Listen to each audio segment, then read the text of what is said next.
अस्सलाम वालेकुम and welcome to inside with Aneeq Naji. 7 जुलाई 2024 को वफाकी वज़ीर क़ानून आज़म नज़ीर तारड़ साहब का हमने इंटरव्यू किया था और आइनी इस्लाहात या आइनी तरमीम के हवाले से उनसे स्पेसिफिक क्वेश्चन पूछा था। उन्होंने उसके कुछ खद्दो खाल जो बताए थे वो आपकी खिदमत में पहले पेश करते हैं, उसके बाद गुफ्तगू का सिलसिला आगे बढ़ाते हैं।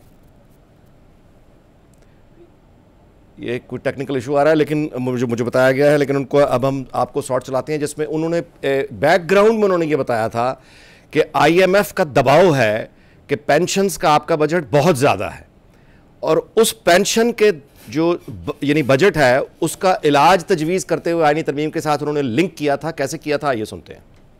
अक्रॉस द बोर्ड नायब कासद से लेके चीफ सेक्रेटरीज और फिर उनसे भी ऊपर अफसरान और जो फ़ौज के हमारे जवान हैं जो फील्ड में काम करते हैं, 35 साल पे शायद रिटायर होते हैं, तो सब लोगों को हम 2 साल के लिए इस एज में तोसी दें ताकि उसकी वजह से हमें सैकड़ों अरब का रिलीफ मिलेगा उन 2 सालों में और फिर उस अरसे में हम जो रिफॉर्म का एजेंडा है वो बेहतर करेंगे और वैसे भी जो क्वालिटी ऑफ लाइफ और एक्सपेक्टेंसी बेहतर होने से इट सीम्स टू अर्ली कि आप इस स्टेज पे कर दें।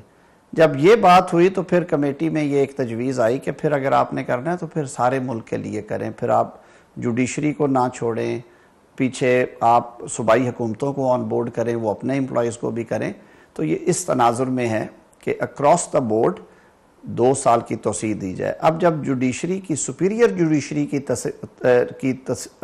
होगी तोसी की बात, तो उसके लिए ज़ाहिर है आपको आइनी तरमीम की ज़रूरत है क्योंकि हाई कोर्ट के लिए रिटायरिंग एज 62 है, सुप्रीम कोर्ट के लिए रिटायरिंग एज 65 है और उसमें अगर आपने 2 साल की तोसी करना है तो आपको आइनी तरमीम की ज़रूरत होगी। यहाँ पे आपने दुरुस्त फरमाया कि इस वक्त नंबर्स ऐसे हैं, एक तो सेनेट का एक पोर्शन खाली है, 10 सेनेटर्स अभी इलेक्ट होने हैं।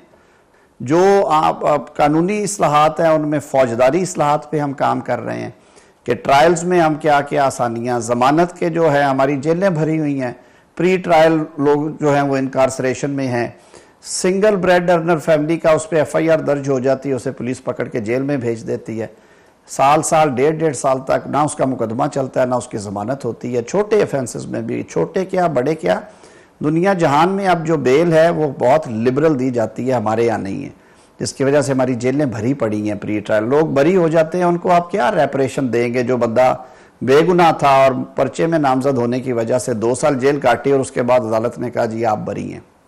तो ये वो चीज़ें हैं जिन्हें हमें फौरी तौर पे एड्रेस करना है, हमें अल्टरनेट डिस्प्यूट रेजोल्यूशन की तरफ बढ़ना है। हम जो आर्बिट्रेशन एक्ट है हमारा पुराना सैकड़ों साल का, उसको रिफॉर्म करने की कोशिश। सो ये ख्यालात आपने सुने तो खदो खाल इससे कुछ वाजे होते हैं, लेकिन दिलचस्प बात यह है कि सानी तरमीम को लेकर बाद में हुकूमत के अपने ही वज़रा तरदीद भी करते रहे, ये भी कहते रहे कि नंबर्स उनके पास पूरे नहीं हैं आईनी तरमीम के लिए। As recent as yesterday Rana Sanaullah साहब ने रिकॉर्ड पर यह कहा कि नंबर्स पूरे नहीं हैं। आज ये ऐलान हो गया है। आईनी तरमीम लाने का तरीक़ा पार्लियामेंट में, ऑब्वियसली आप एक तरमीम लाना चाहते हैं, उस पर एक बहस होती है, ओपन डिबेट होती है, आप उसके मेरिट्स और डीमेरिट्स डिस्कस करते हैं, आप बेहतरीन जहानतें मुल्क की उसमें अपना हिस्सा डालती हैं, लोगों में डिबेट होता है, उसके बाद एक अच्छा बेहतर ऐसा हल जिस पे अक्सरियत का इत्तफाक हो जाए आईनी तरमीम हो जाती है। अनफॉर्चुनेटली हमारे यहाँ ये एक पहेली की सूरत अख्तियार कर चुकी है। एक पहेली है जिसको यानी जो कल पेश होने जा रही है, एक जैसे आप किसी इम्तहान के नतीजे का इंतज़ार करते हैं उस तरह से इंतज़ार हो रहा है कि कल पटारे में से निकलना क्या है। अभी तक मुसव्वदा उन अराकीन असम्बली ने या सेनेटर्स ने पूरा पढ़ा भी है या नहीं, कोई नहीं जानता। ये हैं वो सवालात जिन पर हम बात करेंगे। और दूसरी बात ये कि आईनी तरमीम पास हो जाने के बाद जो असल एलिफेंट इन द रूम है, द प्रॉब्लम, यानी वो है instability because of obviously PTI का एक एहतजाज है। तो क्या वो इस्तेहकाम आ जाएगा? क्या ये मसले का कोई हल है? ये हैं वो सवाल जिन पर हम बात करेंगे। हमारे साथ तशरीफ़ फरमा है, बहुत शुक्रिया अदा करता हूँ किरण डार साहिबा का, पाकिस्तान मुस्लिम लीग नून से इनका ताल्लुक़ है, MNA हैं। उसके अलावा हमें ज्वाइन किया है जनाब कादिर मंदोखेल साहब ने, पीपल्स पार्टी के रहनुमा, इनका बहुत शुक्रिया कि इन्होंने हमें ज्वाइन किया, वक्त दिया। और उसके साथ ही सेनेटर फलक नाज चित्राली साहिबा ने हमें ज्वाइन किया है, PTI से इनका ताल्लुक़ है। बहुत बहुत शुक्रिया तीनों मेहमानों का। और मैं गुफ्तगू का आगाज़ जो है मैं पहला सवाल सेनेटर फलक नाज चित्राली साहिबा से करता हूँ कि एक तो वो एहतजाज जिसका ऐलान आज हुआ है उसके हवाले से, लेकिन उससे पहले से कुछ ये भी कि आपके हवाले से एक इशू जो बना हुआ है देखने में आया आपके खिलाफ यानी को फैसल वावड़ा साहब ने भी कुछ गुफ्तगू और बाकी बदतमीज़ी की बातें हो रही। चित्राली साहबा, मेरा ख्याल है इस मसले को आप ज़रा पहले एड्रेस कर लें, उसके बाद will go to the main topic. बिस्मिल्लाहिर्रहमानिर्रहीम। नाजी साहब अस्सलाम वालेकुम। जो इशू आजकल हॉट टॉपिक बना हुआ है और सेनेट में आज भी काफ़ी एहतिजाज हुए। ये कोई इतना बड़ा इशू नहीं था, उन्होंने इसको इतना बड़ा इशू बनाए हैं। मुझे समझ नहीं आ रहा है, ये लोग जो है पहले बाहर एहतिजाज करते थे, अभी ये पार्लियामान में इन्होंने एहतिजाज शुरू किया हुआ है। मंदोखेल साहब, आप फरमाइएगा कि ये जो आईनी तरमीम है जो कल पेश होने जा रही है, आप ये बताइएगा कि इसमें जो सबसे दिलचस्पी जो लोग देख रहे हैं वो ये है कि क्या नंबर्स पूरे वाकई हो गए हैं? आपका क्या ख्याल है? अगर मैं एक जुमले में आपको जवाब दूं तो वो ये है, अगर नंबर पूरे नहीं है तो नहीं होगा पास जी। इसमें परेशान होने की जरूरत जी। तो आप ये एक बात जी। दूसरी बात ये कि है जो तरमीम आ रही है उसमें अगर थोड़ा सा आप पिछले जो एडॉक जजेस अपॉइंट हुआ है उसका मैं हवाला दूंगा आपको। आइन के आर्टिकल 177 में ये कहता है कि कोई जज जो हाई कोर्ट का जो 5 साल से वहां मौजूद हो या एक वकील जिसकी 15 साल एक्सपीरियंस हो यानी इसकी प्रैक्टिस हो, वो सुप्रीम कोर्ट का जज डायरेक्ट बन सकता है। एक और आर्टिकल है आर्टिकल 182, उसमें यह कहा गया है कि एक जज जो सुप्रीम कोर्ट से 65 साल की उम्र में रिटायर हो और फिर 3 साल तक के अंदर उसको आप हेडॉक जज ले सकते हो, साल या 2 साल या 3 साल के लिए। अब अगर पहले वाले जो 177 है उसको छोड़ के ये वाला 182 को चूज किया है सुप्रीम कोर्ट ने, अब अगर 182 के लिए जो 2 जज साहिबान एडॉक पे लिए है उनकी उम्र एक कम 70 और 70 साल है, यानी 65 साल की उम्र तो रिटायर हो गया, फिर 3 साल तक उसको लेने का वो है क्योंकि 3 साल से थोड़ा कम है, फिर उसको 1 साल के लिए एडॉक लिए तो एक कम 70 साल तो ये हो गए। अब आगे एक्सटेंशन देंगे तो 70, 71, 72 हो जाएंगे। तो मेरा ख्याल ये है कि मेरी तजवीज़ ये, मुझे नहीं पता कल क्या तरमीम आ रही है, अगर इन जजेस की जो उम्र है वो 65 के बजाय 68 किया जाए तो ये है कि आपको इस तरह रिटायर्ड जजों को लेने की जरूरत नहीं पड़ेगी। वकील तो आप ले नहीं रहे हो, हाई कोर्ट में आप कहते हैं कि जजेस कम है, तो फिर आप ये रिटायर्ड लोगों के बजाय आप इन्हीं जजेस की उम्र बढ़ा दे जो आपने कल इसको रिटायरमेंट के बाद फिर से एडॉक में लेना है, तो उसकी अगर एज बढ़ा दे 68 तक, तो ये कम से कम अगले 3 साल तक आप कोई जज रिटायर नहीं होगा सुप्रीम कोर्ट का, तो आपके पास ये कम से कम ये कमी पूरी हो जाएगी। अब आपका सवाल ये होगा ऑटोमेटिकली जो आपने किया नहीं, और मेरा अंदाजा है कि आप करेंगे कि इसी हिसाब से तो जस्टिस मंसूर अली शाह साहब सुप्रीम कोर्ट का चीफ जस्टिस नहीं बनेगा। हाँ, बिल्कुल बात दुरुस्त है, अगर ये तरमीम हो जाती है तो वो 3 साल तक तो नहीं बनेंगे, मगर 3 साल के बजाय उसको 6 साल मिल जाएंगे, यानी 3 साल तक वो सीनियर प्यूनी जज होंगे और फिर 3 साल जो है ना वो सुप्रीम कोर्ट के चीफ जस्टिस, यानी टोटल उनको जो 3 साल बाद उसने रिटायर होना था अब वो 6 साल बाद रिटायर होंगे। और तो इसीलिए मैं ये समझ रहा हूँ जो तरमीम अभी तक ऐलान नहीं किया गवर्नमेंट ने, अगर रहा है तो मेरे हिसाब से, मेरे ज़ाती ये राय है, मेरी पार्टी क्या इसके ऊपर बात करेगी वो एक अलग बात है। एज ए कानून के तालिब इल्म मैं ये कहूँगा कि बजाय आप रिटायर्ड लोगों को आप ढूंढना शुरू कर दे, और फिर मैं ये भी नहीं कहूँगा कि वो पसंद नापसंद भी यकीनन होंगे, तो इससे बेहतर है कि मौजूदा जजेस की आप एज बढ़ा दे तो आपको अगला 3 साल तक जो है ना ये कमी महसूस नहीं होगी। जी, किरण डार साहिबा, आप के ख्याल में ये आईनी तरमीम फ़र्ज़ कीजिए आप लाने में कामयाब हो जाती है हुकूमत, उसके बाद वो स्टेबिलिटी अचीव हो जाएगी जो अभी तक नहीं हो पाई? देखिए, पहली बात तो ये है कि हम जो पार्लियामेंट है, पार्लियामेंट का रोल है कि वो तरमीम ला सकता है, ये हमारा इस्तेहकाक है और हम तरमीम ला रहे हैं।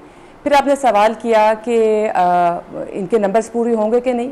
देखिए, पार्लियामेंट में जो हुकूमत है वो अपने कंधों पे जिम्मेदारी लेती है और एक तरीक़ेकार है, ऐसा नहीं है कि आपकी नंबर गेम पूरी ना हो और आप तरमीम लेकर आ रहे हो। पहली बात तो ये कि हमारे नंबर गेम पूरे हैं, जिसकी वजह से हम इस तरमीम को लेकर आ रहे हैं।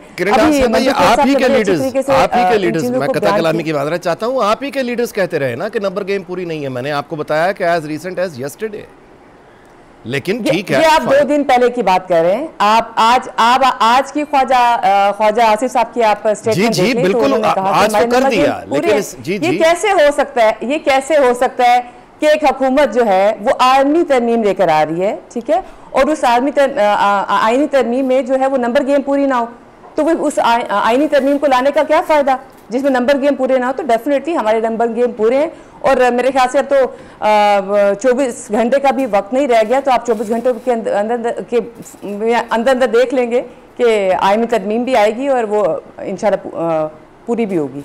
अच्छा, क्या उसके बाद वो स्टेबिलिटी आ जाएगी? देखिए स्टेबिलिटी,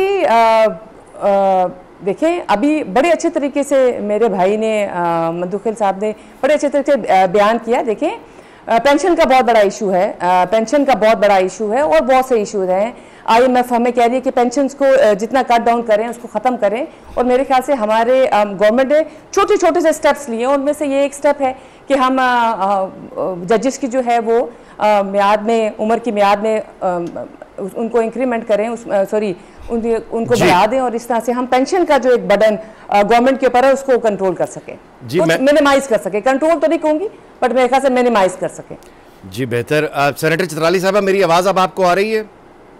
जी, मैं अब आपसे आपके जो है कहिए, बानी PTI ने आज एक और तहरीक का ऐलान किया है जिसको वो जहाद का नाम दे रहे हैं, तो आपके ख्याल में आईनी तरमीम अगर ये आ जाती है तो यानी आपका साथ में एजिटेशन चलता रहेगा तो स्टेबिलिटी तो अचीव नहीं होगी।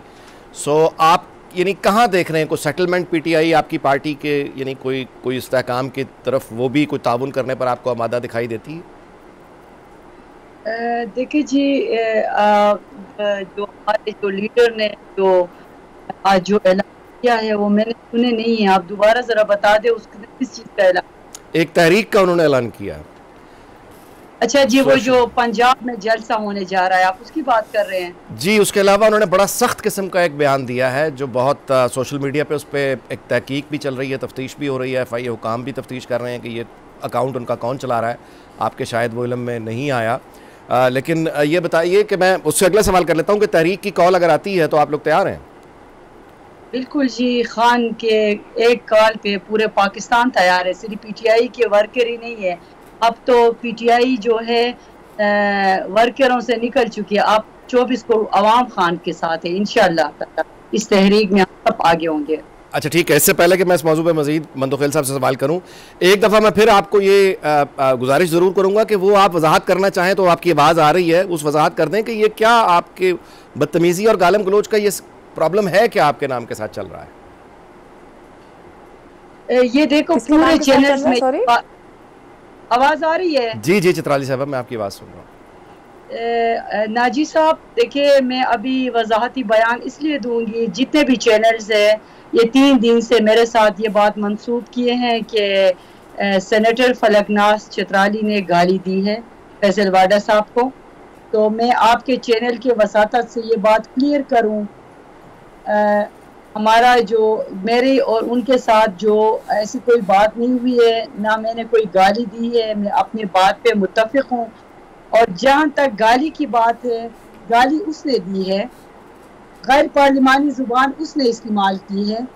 इन्होंने पार्लिमान में जो रिवाया उन्होंने शुरू किए हैं, पहले इन्होंने बाहर शुरू किए थे, अब जब जलसे के बाद ये लोग जो है नफसियाती तौर पर जहनी मरीज बन गए। जो हमारा संजानी में जो जलसा हुआ था, एक कामयाब जलसा जो हमारा हुआ था, इसके बाद इन्होंने पार्लिमान में गुंडागर्दी इन्होंने शुरू किए हैं। और मैंने ज़िंदगी में, ये मेरा रिकॉर्ड है, मेरा 3 साल रिकॉर्ड है, आप किसी से भी पूछ सकते हैं, मैंने कोई गैर पार्लिमानी ज़बान मैंने इस्तेमाल नहीं की है। बात कुछ इस तरह थे, उस दिन 9 सितंबर को हमारे जो पार्लियामेंट हाउस में, ये तो एक सुप्रीम इदारा है, वहाँ पर जो इंसिडेंट हुआ था, PTI के जो अरकान हैं वो इस इंसिडेंट पे बात करना चाहते थे। आपको तो पता है चेयरमैन साहब ने फ्लोर हमें नहीं दिया, PTI के अरकान ने बार बार कोशिश की कि हमें फ्लोर दिया जाए, उन्होंने जो ट्रेजरी बेंच है उनको फ्लोर दे रहे थे। आखिर में वाडा साहब को दिया। 20 मिनट वाडा साहब ने बात की और उसी गुफ्तगू के दौरान वाडा साहब ने कोई ऐसी बात की, उसने कहा हमारे जो CM KPK जो है, CM KPK के बारे में उसने नजीबा अल्फाज इस्तेमाल की। उसने कहा CM KPK को हम मिस KPK बनाएंगे, ठीक है, मिस गंडापुर बनाएंगे। मिस गंडापुर का मतलब ये है कि उसने एक खातून को गाली दी है।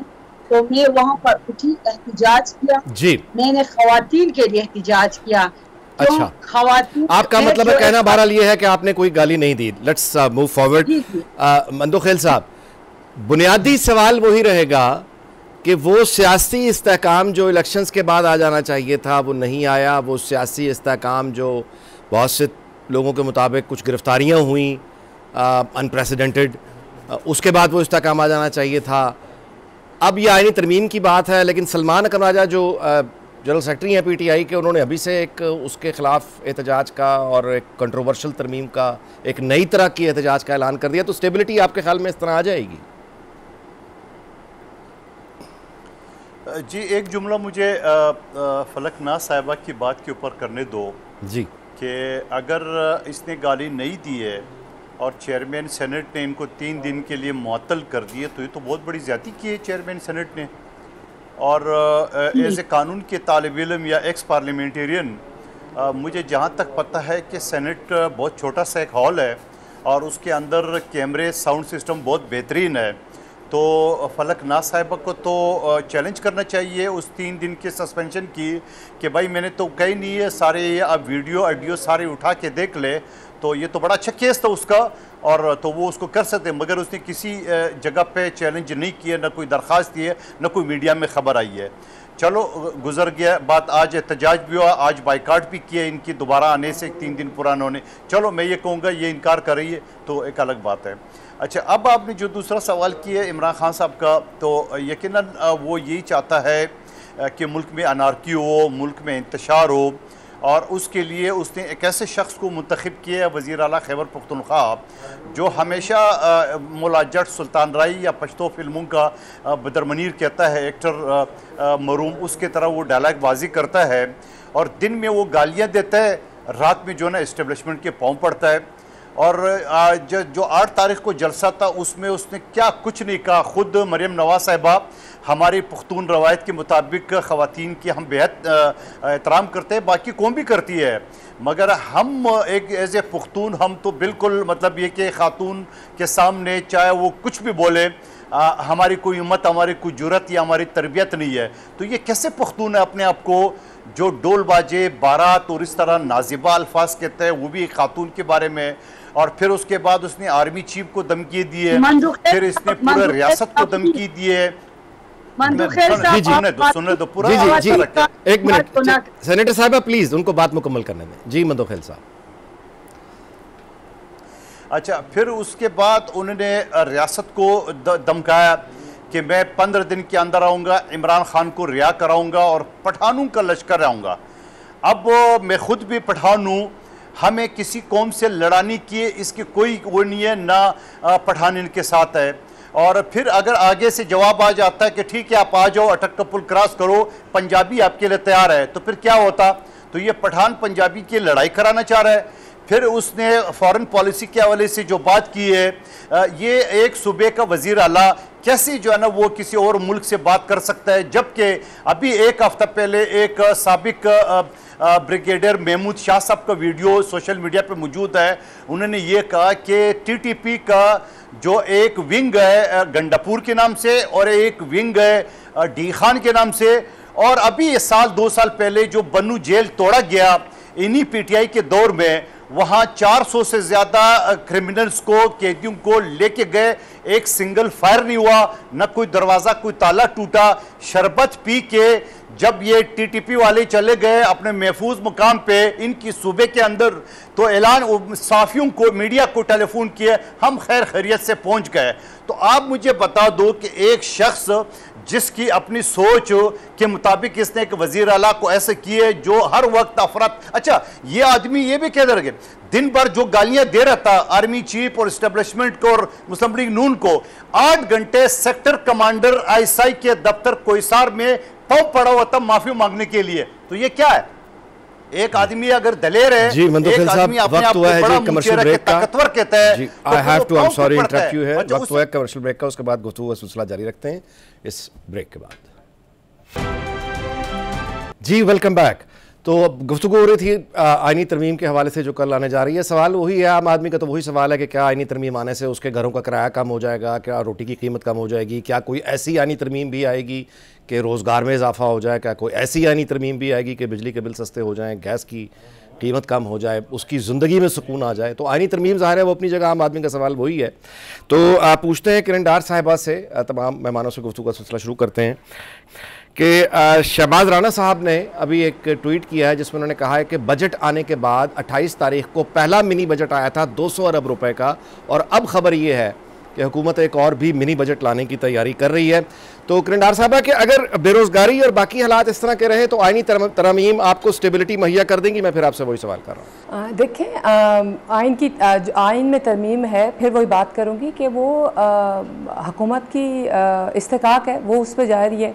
जहाँ तक आपने बजट की बात की, देखिए जब हम पीडीएम की हुकूमत में थे तो हमने कुछ बीज बोए थे हुकूमत उस लेवल पे, वो कड़वे वो बीज ऐसे थे, मुल्क दिवालिया होने की तरफ जा रहा था, और हमने इस रियासत को पाकिस्तान की रियासत को हमने बचाने के लिए हमने बहुत मुश्किल फैसले, पॉपुलर फैसले नहीं कहूँगी, हमने बहुत मुश्किल फैसले किए। और हमें पता था कि हम कुछ अरसे के बाद हम इलेक्शंस में जा रहे हैं, और इलेक्शंस का आप देख लें एक स्प्लिट मैंडेट जो है वो सबको मिला, और हम अब फिर दोबारा हम जो है वो कोलिशन गवर्नमेंट में आ गए। इस वक्त हम जो गवर्नमेंट करें, तो वो जो बीज हमने बोए थे पीडीएम की हुकूमत में, वो आज हम उसके फल खा रहे हैं। आप देख लें इंटरनेशनल मार्केट में प्राइजेस नीचे जा रही हैं पेट्रोल की, फिर आप देखें इन्फ्लेशन 32 से 9.6, आप देखें सिंगल डिजिट, यानी आप देखिए मिनी डबल से ट्रिपल मिनी बजट लाने का मतलब ही ये होता है कि आपके अंदाजे गलत साबित हो गए।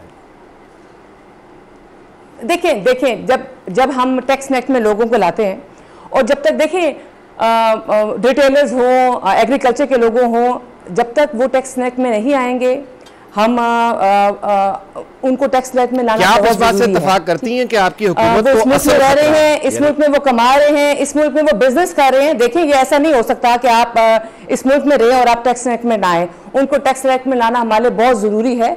और ये नहीं कि IMF की वजह है, ये नहीं कि IMF के हम बहुत अरसे से एक तनख्वाहदार तबके के ऊपर ही टैक्स का बोझ जो डालें, उसकी भी बस हो गई है। इस बस को ख़त्म करने के लिए हमें बाकी नॉन फाइलर्स को, और हम उनके लिए सख्त शराइत लेकर आ रहे हैं, उन शराइत की वजह से, ताकि वो टैक्स नेट के अंदर आए, वो इस मुल्क में रह रहे हैं, इस मुल्क में रहेंगे तो उनको टैक्स नेट में आना पड़ेगा। ऐसा नहीं हो सकता कि वो इस मुल्क से कमाएं, अपना रोजगार भी चलाएं और वो इस मुल्क को पे ना करें।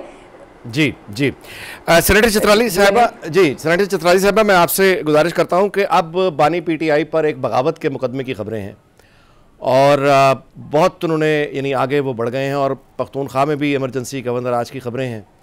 सो अगर इस तरह की खुली बगावत के मामलात सामने आ जाते हैं तो आपके ख्याल में पार्टी जो है वो खड़ी रहेगी बानी PTI के साथ, या असूली तौर पर अलहदा होने का इम्कान है?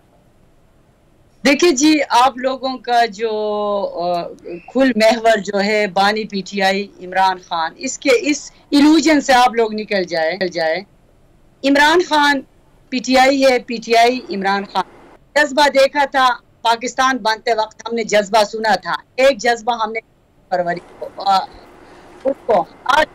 रियली सॉरी जी, आवाज का बहुत इशू आ रहा है, वी हैव नो आइडिया। जी मंदोखिल साहब, मिनी बजट एक और खबरें, जैसा कि मैंने, अब मजीद महंगाई, यानी आम आदमी का आईनी तरमीम मसला तो नहीं है, उसका मसला तो वो है। तो आपके इत्तेहाद इंतजाम का असल दुश्मन PTI है या ये महंगाई है, और उससे आगे रास्ते निकलने के कौन से हैं? देखिए एक थोड़ा सा मुझे मजाक में एक बात कहने दो।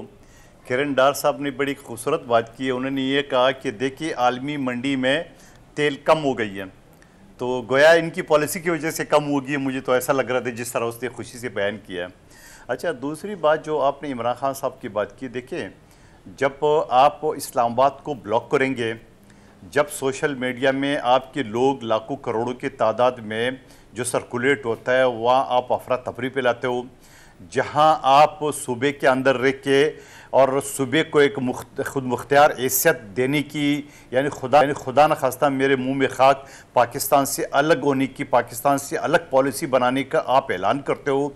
अगर आप IMF की डील को आपने तोड़ा, जब बिलावल भुट्टो जरदारी साहब के जो हम लॉन्ग मार्च थे, जो दुनिया की तारीखी लॉन्ग मार्च थी, 10 दिन 10 रात, हम 2 दिन अभी हम लोग वहाँ हैदराबाद पहुँचे नहीं थे, तो इमरान खान साहब ने पेट्रोल 10 रुपये कम, डीजल 10 रुपये कम, बिजली 5 रुपये कम का ऐलान किया था। उससे IMF का जो डील है, IMF का जो वायदा वो टूटा, जो आज तक मौजूदा हुकूमत उसको भुगत रही है।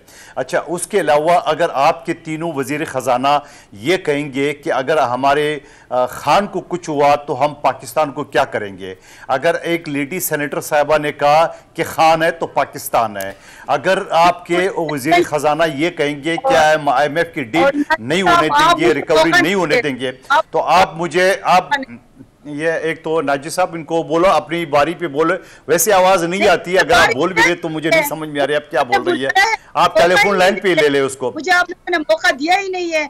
मेरे साथ जो इंसिडेंट हुआ है, ये 3 दिन से जो हो रहा है, ये जो अपर हाउस में जो कुछ हो रहा है, ट्रेजरी बेंच वाले जो अपने आप को ये जो गुंडागर्दी कर रहे हैं, मैं एक खातून हूँ, पाकिस्तान के 14 करोड़ खवातीन की मैं नुमाइंदा हूँ, और इन्होंने जो खवातीन की तजलील की है, फैसल वाडा ने, एक बाप पार्टी की एक खातून सेनेटर ने, और ये सब मिल के जो खेल खेल रहे हैं और पाकिस्तान को ये किस समत ले जा रहे हैं, उस पर मेरा मौक़िफ़ आप लोगों ने सुना है। पाकिस्तान ये 3 साल में आप लोग किस दहाने पे पाकिस्तान को पहुंचाए हैं। इमरान खान तो जेल में बैठा हुआ है, अगर हमारे जेल जाने से पाकिस्तान में मेरा ख्याल है यू मेड योर पॉइंट, सारी उम्र जेल जाने के लिए तैयार है। इमरान खान तो जेल में है, हुकूमत तो आप लोगों की है, हुकूमत आप लोगों से संभाला नहीं जा सकता है। आए रोज कानून ला रहे हैं अपनी हुकूमत को बचाने के लिए। जी, you made your point I believe. जी मंदोखिल साहब, आप अपनी बात मुकम्मल कर लीजिए, फिर मैं किरंडार साहबा से बात करता हूँ। अच्छा, मैं दोबारा कहूँगा, फलक ना साहिबा हमारी बहन है, कौम की बेटी है, मगर कौम की बेटी को भी ये हक नहीं है कि वह हाउस के अंदर किसी को गाली से नवाजे, चाहे वो किसी भी पार्टी से उसका ताल्लुक हो। एक खातून होने के नाते उनको गाली देने का कोई हक नहीं है। जुमला सुन ले, पूरा जुमला सुन ले, आपने बोल दिया ना, अभी बारी बोले थे, आप बारी बोले। अच्छा, उसके बाद अगर आपके साथ चेयरमैन ने ज्यादती की है, आपको साथ सेनेट चेयरमैन ने गलत आपको सस्पेंड किए है, तो आपने उसकी शवाहिद दी है। आपने उस वक्त कहा है CCTV कैमरे लगे हुए, साउंड सिस्टम है, सारे लोग गवाह है, तो आप ये कह देते ये गलत है, मैंने गाली दी नहीं है। गाली तो फैसल वाडा ने नहीं बोला, ना किसी और सेनेटर ने बोला, गाली तो डायरेक्ट सेनेट के चेयरमैन ने सुनी है, सारे हाउस ने सुनी है। तो आप उसकी बात की, आपने किए, आपने तरदीद किए, आपने कोई दरखास्त दी है, आपने बताया कि मुझे गलत आपने सस्पेंड किए, आपने 12 की मीडिया के सामने बात की है कि मेरे साथ नाजायज हुआ।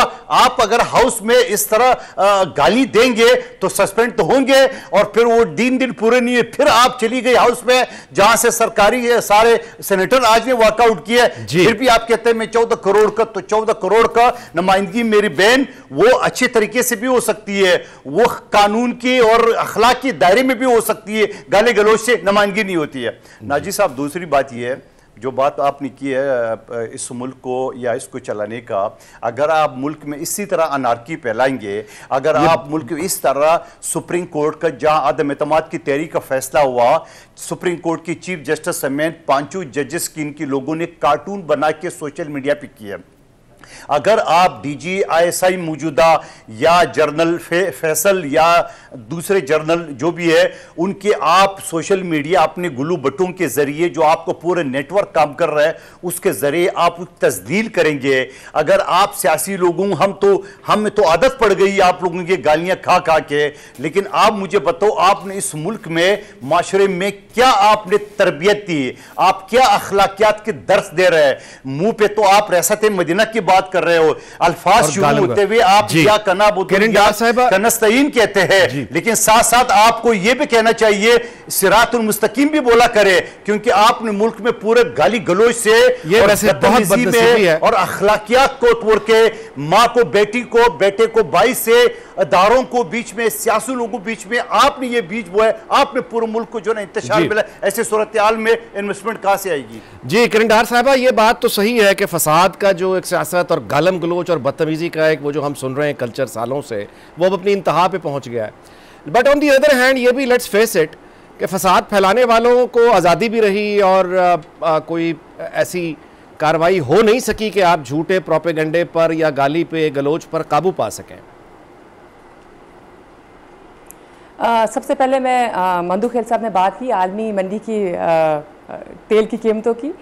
मेरा कहने का मतलब ये था कि आलमी मंडी में जब कीमतें कम होती हैं तो जो हुकूमत है, मुस्लिम लीग नून की हुकूमत, जो इस वक्त हुकूमत है, वो उसके ऊपर ब्रेक नहीं लगा देती, वो रिलीफ जो है वो आवाम को देती है। मैं मंदू खेल साहब ने मुझे कहा कि उन्होंने ये कहा कि आलमी मंडी में जो कीमत होती है, तेल की कीमतें हैं जो कम हो रही है, वो हमारी वजह से।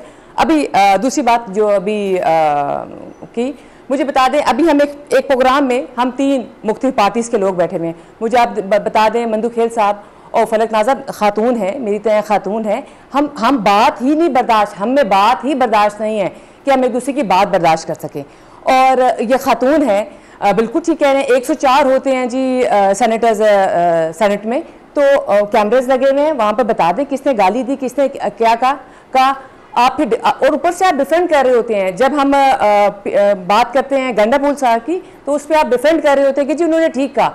आप क्या डिफेंड कर रहे होते हैं? जो आपके बानी हैं, जो आपके इमरान खान साहब हैं, वो उसको डिफेंड कर रहे होते हैं। तो मुझे बता दें, जब हम अपोजिशन में थे, मियां मोहम्मद शहबाज साहब ने तब चार्टर ऑफ इकोनॉमी की बात की। जब हम हुकूमत में आए, हमने चार्टर ऑफ डेमोक्रेसी की बात की। मुझे बता दें, हम तो हमेशा बैठने को तैयार हैं। अगर रियासत मदीना की बात की, मुझे बता दें रियासत मदीना कहाँ है? हमने जो रियासत मदीना देखी, हजूर पाक सल्लल्लाहु अलैहि वसल्लम ने जो रास्ते मदीना हमें दिखाई थी, वो तो एक खातून जो कूड़ा फेंकती थी और जिसने उसने कूड़ा नहीं फेंका वो उसकी इयादत करने गए, वो ये पूछने गए खैरियत है कि आज उसने कूड़ा नहीं फेंका। आप पता नहीं कौन सी, मुझे मेरे मजहब ने, मेरे वालिदैन ने और मेरे कायदीन ने ये नहीं सिखाया कि मैं किसी को गाली दूँ। मेरे मुंह में ज़बान है, सबके मुंह में ज़बान है, मैं भी गाली दे सकती हूँ, लेकिन ये तरबियत का हिस्सा नहीं है। मैं अपने घर में नहीं देती तो मैं अपने बाहर क्यों दूंगी? ये देखें, आप एक मुल्क को रिप्रेजेंट कर रहे हैं, आप एक सूबे को रिप्रेजेंट कर रहे हैं। मुझे बता दें, मेरे कायदीन में से किसी को बता दें कि उन्होंने किसी को गाली दी हो। कमाल है। हम इस पाकिस्तान के लिए, ये पाकिस्तान है तो हम सब है, हम सब पार्टीज को मुज़ाकराती लेवल पे आना पड़ेगा। ये ऐसे नहीं होगा, आप हमसे लड़ेंगे, हम आपसे लड़ेंगे। आज हम हुकूमत में, कल आप हुकूमत में होंगे। हमारा तब भी रवैया मुज़ाकराती था जब हम अपोजिशन में थे, हमारा आज भी रवैया जो है वो मुज़ाकराती है। हम हुकूमत में है, लेकिन जब वहां से बहुत शुक्रिया गिरंदार साहबा, बहुत शुक्रिया मंदोखेल, बहुत शुक्रिया सेनेटर चतराली साहिबा। आपका मौक़िफ़ यह था कि आपने गाली नहीं दी, लेकिन यह सवाल बिल्कुल अपनी जगह जायज़ है जो मंदोखेल साहब ने उठाया कि आप फिर कंप्लेंट कर दीजिए और रिकॉर्ड निकलवा लीजिए। लेकिन अगर आपने ऐसा हो गया गलती, तो फिर बात वही है कि इंसान गलती को तस्लीम करके माजरत कर ले। ये कहीं आसान रास्ता है, बजाय इसके कि एक झूठ को छुपाने के लिए 100 झूठ आप और बोलें। मैं शो ख़त्म करने से पहले ये गुजारिश ज़रूर करूँगा, मंदोखेल साहब की बात की मैं बहुत तायद करूँगा और हमें बहुत ख़ुद को एक दूसरे को रीअश्योरेंस, अली अमीन गंडापुर का वो लबो लहजा जो वो बयान करता है बदतमीज़ी का, ये लबो लहजा पख्तूनों का, इसको पख्तूनों की तर्जुमानी हरगिज़ नहीं कहा जा सकता। ये बिल्कुल ठीक मंदोखेल साहब ने कहा है। लिहाजा वो तमाम लोग जो इस, यानी वो पंजाब के हों, सिंध के हों, पख्तूनख्वा के हों, बलोच हों, जो भी आदमी अखलाक से गिरी हुई अपने सियासी मुखालिफ के लिए ज़बान इस्तेमाल करेगा, आप उसको उसकी नस्ल कौमियत के हवाले से नहीं देखेंगे। वो आदमी एक जाहिल गंवार होगा, जैसे लोग जराइम करते हैं तो जुर्म करने वाला मुजरिम होता है, उसकी कौमियत वगैरह, ये बिल्कुल इस तरफ चले जाना, ये और फसाद को दावत देना है। इस दुआ के साथ कि अल्लाह ताला पाकिस्तान को शाद और आबाद रखे। आपसे इजाज़त चाहता हूँ, कल इंशाल्लाह मुलाकात होगी 10 बजे। अल्लाह हाफ़िज़।